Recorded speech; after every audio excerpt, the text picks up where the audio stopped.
एक ऐसी interesting company के साथ हम बात कर रहे हैं, उत्कर्ष स्मॉल फाइनेंस बैंक। यहाँ पर इंटरेस्टिंग डेवलपमेंट भी आपने होते हुए दिखा है, जहाँ पर कंपनी के प्रमोटर और जो होल्डिंग कंपनी है उत्कर्ष कोर इन्वेस्ट, वहाँ से रिवर्स मर्जर का प्रपोजल आते हुए दिखा है। तो आइए इसी मुद्दे से शुरुआत करते हैं और उसके बाद और भी चीज़ों पर बात करेंगे। कंपनी के MD and CEO Govind Singh साहब हमारे साथ इस समय शो पर जुड़ रहे हैं। सर, बहुत बहुत शुक्रिया आज जी बिजनेस से बात करने के लिए और समय देने के लिए। सबसे बड़ा सवाल तो यही है, क्यों आप इस रिवर्स मर्जर को कंसिडर कर रहे हैं? क्या रैशनल रहेगा आपकी तरफ से? धन्यवाद देवांशु, मुझे आप बुलाने के लिए। बाकी जो आपने जैसा पूछा कि जो रिवर्स मर्जर है उसका रैशनल क्या है, सो ये काफी समय समय से थोड़ा चर्चा तो चल रही थी इसके बारे में, क्योंकि जो हमारी होल्डिंग कंपनी आज की तारीख में उसके पास कोई और एक्टिविटी नहीं है। सिर्फ उनका इन्वेस्टमेंट की कंपनी है, सीआईसी इसको बोलते हैं। और आजकल सीआईसी में भी इन्वेस्टमेंट सिर्फ बैंक में है और कोई हमारा इसका उस कंपनी का और कोई इन्वेस्टमेंट नहीं है। तो आइडिया ये था कि why to have a company जिसमें कोई किसी भी टाइप की और एक्टिविटी प्लान नहीं है, और इन दोनों को रिवर्स मर्ज करेंगे तो एक सिंगल बड़ी यूनिफाइड एंटिटी बनेगी। एंड और आपने देखा बाकी और स्मॉल फाइनेंस बैंक में भी इस टाइप का प्रोसेस रहा है। तो हमारा भी यही है कि उसी प्रोसेस को फॉलो करके इसको रिवर्स मर्ज करके सिंगल एंटिटी चलाएंगे आगे। और जो मेजर एक्टिविटी हमारी होती है, जो ऑपरेटिंग कंपनी है, वो हमारी बैंक है और वैसे ही आगे चलती रहेगी। उससे ओवरऑल स्ट्रक्चर वगैरह पे कोई फर्क नहीं पड़ेगा। आज उनका करीब 70% के आसपास का होल्डिंग प्रोमोटर कंपनी का है, वो खत्म हो जाएगा और वो सारा उनके पास जो आज की तारीख में होल्डिंग के बैंक के शेयर्स हैं, instead of directly share holder के बैंक के शेयर चले जाएंगे। तो that is you can say वो टेक्निकल प्रोसेस ज्यादा है आज की तारीख में। मर्जर के बाद शेयर होल्डिंग कैसी रहेगी सर? ये तो अभी उसका प्रोसेस चलेगा। इसके बाद में मर्चेंट बैंकर का रोल रहेगा इसमें, किस तरह से काम किया जाएगा। फेयर रहती है, ट्रांसपेरेंट रहती है, और आपने देखा बाकी बैंक भी ऐसा कर चुके हैं। तो ऐसा नहीं कोई ट्रेंड से बाहर होगा। लेकिन उसके लिए मर्चेंट बैंकर्स को काम करना पड़ता है। वो अभी प्रोसेस जस्ट स्टार्ट ही हुआ है। प्रपोजल अभी आया है होल्डिंग कंपनी से बैंक में। तो ये पूरा प्रोसेस चलेगा, पूरा एनसीएलटी प्रोसेस, जो आपको अप्रूवल देने पड़ते हैं रेगुलेटर से, reserve bank of India SEBI से, वो सारे प्रोसेस भी यहाँ से स्टार्ट होंगे। तो फिलहाल आप किस तरह की टाइमलाइन लेकर चल रहे हैं सर? क्या आउटलुक लेकर चल रहे हैं आप इस प्रोसेस के लिए अभी? सो नॉर्मली ये प्रोसेस जो हमने पास में देखा है, लोगों का एक्सपीरियंस जो रहा है, करीब 12 से 15 महीने का प्रोसेस रहता है। तो हमें भी ऐसा लगता है कि हमारे पास जो हमारी होल्डिंग कंपनी आज की तारीख में है, वो अनलिस्टेड कंपनी है, तो उसमें थोड़ा समय और कम लगना चाहिए कंपेरेटिवली। बट जैसे मैंने बताया, 12 से 15 महीने का नॉर्मल समय इसमें लगा है अप्रूवल से रेगुलेटर्स की, plus you have to get approval from the NCLT also. So का प्रोसेस हमारे हमारे ख्याल से हमारे केस में 12 से 15 महीने का समय इसमें लगेगा। ओके, तो 12 से 15 महीने का प्रोसेस ये होना चाहिए। सर, एक बात बताइए, आप जो कह रहे हैं मर्जर का रैशनल है, चलिए ठीक है, होल्डिंग कंपनी के पास और कुछ कारोबार नहीं है तो बेटर रहेगा कि मर्जी हो जाए। आपकी आईपीओ पिछले साल जुलाई में आई थी, राइट सर? तो जी जी। तब फिर कंबाइंड एंटिटी करके ही, या आईपीओ लाने से पहले ही अगर आप ये मर्जर कर लेते और उसके बाद आईपीओ लेकर आते, तो क्या वो बेटर रहता? क्योंकि I am just trying to understand कि within 9 months of listing आप ये रिवर्स मर्जर क्यों कंसिडर कर रहे हैं? वो एक्चुअली वो प्रोसेस के लिए एक तो हमें हमारा रिक्वायरमेंट था, हमारे पास फंड्स की मतलब कैपिटल की जरूरत पड़ती है बैंक्स को रन करने के लिए। हमारे पास इतना समय नहीं था कि हम पूरा प्रोसेस रन करें, उसके बाद उसके काम के लिए आए। तो हमारा हमारा थॉट प्रोसेस ये था कि ये जो रिवर्स प्रोसेस है, अगर इसमें थोड़ा समय आगे कम ज्यादा भी लगता है, इससे कोई फर्क नहीं पड़ेगा। लेकिन बैंक के लिए पूंजी जुटाना ज्यादा जरूरी है टू रन एज बैंक। और आपको पता है बैंकिंग में तो capital is the main raw material, तो उसका सही समय पे आना और जुटाना बहुत जरूरी था हम सब लोगों के लिए। इसके लिए हमने कहा कि ये काम ज्यादा जरूरी है और ज्यादा पहले करना भी जरूरी है। इवन फ्रॉम द रेगुलेटर के एंगल से भी देखें तो उनका ये था कि पहले बैंक का लिस्टिंग होना इन टाइम फ्रेम बहुत जरूरी है। और रिजर्व बैंक भी ये चाहते थे, और इसलिए हमने रिजर्व बैंक की रिक्वायरमेंट भी थी और हमारा कैपिटल रिक्वायरमेंट भी थी। इसलिए हमने सोचा कि पहले ये पूरा प्रोसेस कर लेते हैं आईपीओ का, so that we are a listed company, we can raise money from capital market also now. And उसके बाद ही प्रोसेस करेंगे। इसके बाद में इसमें कोई मतलब जल्दी या ऐसा कोई काम था हम जो जल्दी में करना चाहें, इसलिए इसकी जरूरत नहीं थी उस टाइम पे। नहीं, because that's what I am trying to understand sir, because उस समय एज अनलिस्टेड आई थिंक ये प्रोसेस और आपके लिए सिंपल होता, राइट? क्योंकि गाइडलाइंस तो उससे पहले से आ गई थी। तो लिस्ट करके फिर वो करना, तो आप टाइमलाइन भी ज्यादा बढ़ा रहे हैं और विद इन 9 मंथ्स ही कर रहे हैं। ऐसा नहीं कि चलिए कुछ साल हो गए और फिर आपने ये डिसीजन लिया हो। नहीं, तो पहले मैंने बताया कि रिजर्व बैंक ऑफ इंडिया की रिक्वायरमेंट थी कि बैंक लिस्ट हो, actually I mean company sorry bank list हो, तो वो हमारे लिए बहुत जरूरी था। और सेकंड, इस पे इसका प्रोसेस क्या रहता है, थोड़ा अनसर्टेन रहता प्रोसेस। अनसर्टेन वजह से कि 12 से 15 महीने की बात होती है, केवल लोगों को ज्यादा समय भी लग सकता है। और अनलिस्टेड टू अनलिस्टेड में बैंक में तो फर्क इसलिए नहीं कि आपको anyway you have to go to reserve bank of India, approval की तो आपको लेना ही पड़ेगा।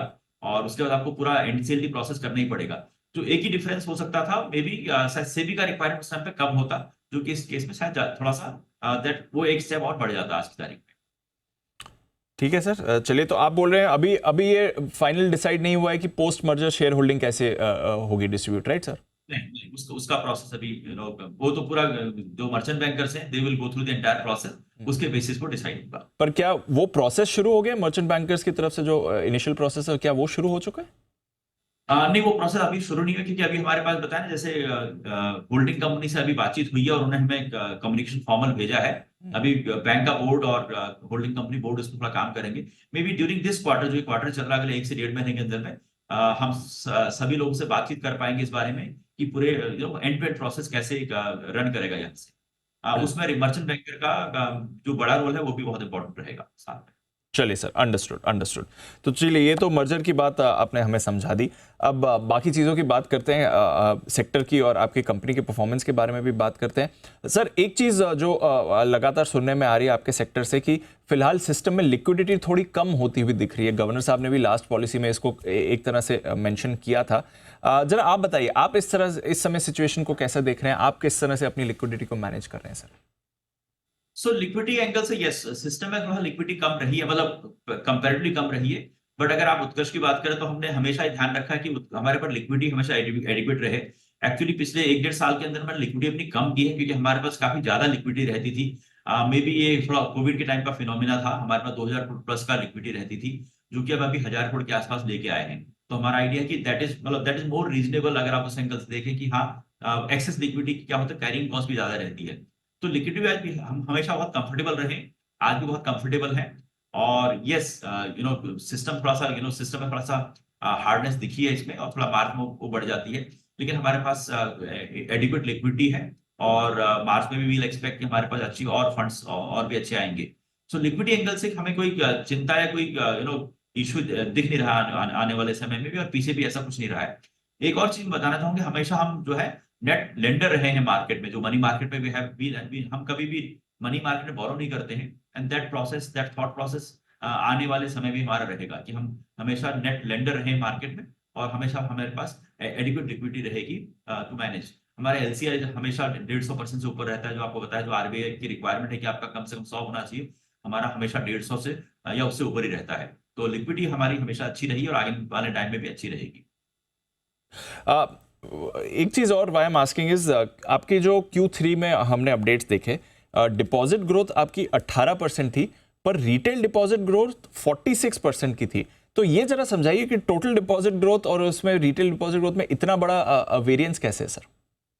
हाँ, तो जब बैंक स्टैब्लिश होता है, शुरुआत में क्या होता है कि बैंक में ट्रस्ट फैक्टर होता है, बैंक में आपकी ब्रांच का नेटवर्क बनता है, ब्रांच में आपकी टीम जाती है, अवेयरनेस क्रिएट करती है। तो जो रिटेल पैसा धीरे धीरे आता है, मतलब इससे थोड़ा लॉन्ग प्रोसेस रहता है बैंक की इसमें डिपॉजिट आने में। तो अभी हम 7 साल बैंक को हो गए, तो अभी हम देख रहे हैं कि जो हमारा रिटेल डिपॉजिट है उसमें काफी तेजी आई है, उसके उसके बढ़ने में तेजी आई है। तो हमारा जो रिलायंस जिसे बोलते हैं, हमारी डिपेंडेंसी ऑन जो होलसेल डिपॉजिट है वो काफी कम हुई है, और डिपॉजिट जो हमारे रिटेल डिपॉजिट है उस पर हमारा रिलायंस बढ़ा है।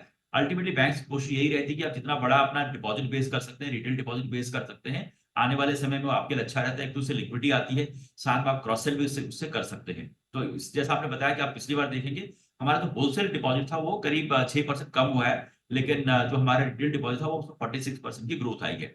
और ऐसे ही रहेगा, हमारा जो ब्रांच नेटवर्क जिस तरह से बढ़ रहा है, जिस तरह से हमारे फुटप्रिंट्स बढ़ रहे हैं, हम ये उम्मीद कर रहे हैं कि आने वाले समय में भी हमारा जो रिटेल डिपॉजिट पार्ट है वो ऐसे ही बढ़ता रहेगा। फिलहाल मिक्स क्या है सर? ओवरऑल डिपॉजिट्स में रिटेल डिपॉजिट्स का कितना हिस्सा है सर?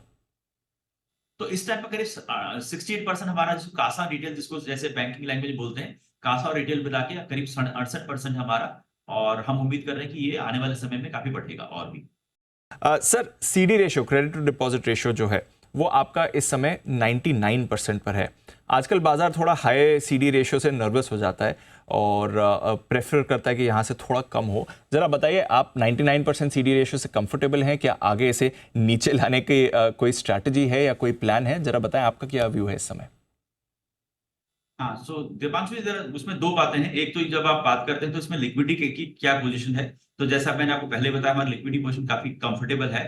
और बैंक का कैपिटल बेस काफी अच्छा है, बैंक की एक बड़ा नेटवर्क बन रहा है, तो किसी भी तरह से जो लिक्विडिटी पार्ट है या सीडी रेशो के कारण कोई भी मतलब हमारी कोई ग्रोथ कम हो, ऐसा कुछ हो नहीं सकता है। तो वो पहली बात है। दूसरा, सीडी रेशो कम होना बहुत जरूरी है किसी बैंक के लिए। अल्टीमेटली ये एक्सपेक्ट करते हैं कि बैंक का जो ग्रोथ है वो डिपॉजिट से आएगा। तो पहले मैंने बताया कि हमारी मार्केट बोरिंग रहती नहीं है। नॉर्मली जो बोरिंग भी रहती है तो वो रिफाइनेंस पे रहती है या टीयर 2 कैपिटल के शेप में रहती है। और आपको पता है कि स्पेशली स्मॉल फाइनेंस बैंक हमारे केस में भी हमारा 23-24% के आसपास की हमारी कैपिटल एडिक्वेसी रेशियो रहती है। तो ऐसा नहीं कि हमने मार्केट में बोरो किया है इसलिए हमारा सीडी रेशियो कम दिख रहा है। और हमारे पास डिपॉजिट का बेस अच्छा है। मैंने आपको बताया लिक्विडिटी काफी ज्यादा है। अगर फ्यूचर की बात करें तो फ्यूचर में हमारा ऐसा प्लान है कि करीब 4% के आसपास का सीडी रेशियो में जो जो डिक्लाइन आएगा वो हर हर साल में करीब 4-5% करीब के आसपास कम होगा। तो अगर आप 3 से 4 साल का हॉराइजन देखते हैं तो हमारा करीब 83-84% के आसपास का जो रेंज है वो हम पहुंचेंगे अगले 3 से 4 साल के अंदर में। और ये हर साल धीरे धीरे आपको कम होता हुआ दिखेगा। क्योंकि हमारा अभी भी मैंने बताया कि जो हमारा जो जो वी आर नॉट, हम मार्केट से बोरो नहीं कर रहे हैं। पैसा हमारा डिपॉजिट से आ रहा है या कैपिटल से आ रहा है या फिर हमारा रिफाइनेंस से आ रहा है। कोई और सोर्स हमारा फंड्स का नहीं आज की तारीख। Okay sir, understood. एक इंटरेस्टिंग चीज़ है, नवंबर में बैंक ने कहा था कि आप secured credit card business enter कर रहे हैं और ये पायलट स्टेज में आपका प्रोजेक्ट है। जरा इस पर अपडेट दें सर, और ये भी बताएं कि सिक्योर्ड क्रेडिट कार्ड बिजनेस और अनसिक्योर्ड क्रेडिट कार्ड इन दोनों में फर्क क्या होता है सर? हाँ, तो हमें ये लगा कि जो स्पेशली जो हमारा बैंक बनारस बेस्ड बैंक है, वाराणसी में हमारा हेडक्वार्टर है। और जो उत्तर प्रदेश, बिहार, झारखंड, छत्तीसगढ़ का एरिया है, वो हमारी कोर ज्योग्राफी, जो हमारी समझ बहुत अच्छी है उस एरिया की, एंड वो हमारे लिए काफी काम किया है। आपको पता हो कि उस एरिया में अगर कोई एक शेड्यूल कमर्शियल बैंक का हेडक्वार्टर है वो हम हैं। उत्तर प्रदेश, बिहार, झारखंड, छत्तीसगढ़, मध्य प्रदेश पूरा एरिया में। एक और बैंक है जो कि नोएडा से है, तो नोएडा एनसीआर का पार्ट होता है। तो उस क्षेत्र में मुझे लगता है कि ये सिक्योर्ड कार्ड की काफी जरूरत है। सिक्योर्ड कार्ड में सर इसका जो बेस होता है कि एक अनसिक्योर्ड कार्ड नहीं, इसमें आपके पास फिक्स डिपॉजिट रहती है आपके पास कार्ड इशू करने से पहले। सो उस मामले में सिक्योर्ड है। अगर पैसा नहीं आया तो आप एफडी से उस पैसे को लिक्विडेट कर सकते हैं। तो हमारा था कि एक बिजनेस मॉडल अच्छा है, लेकिन हम अनसिक्योर्ड से स्टार्ट करना नहीं चाहते थे। अनसिक्योर्ड में काफी हाई डेलिक्वेंसी शुरुआत में हो सकती थी, मतलब उस सेगमेंट में। ऐसा नहीं कि हम सिक्योर्ड नहीं करेंगे, बिल्कुल नहीं करने वाला, ऐसी बात नहीं है।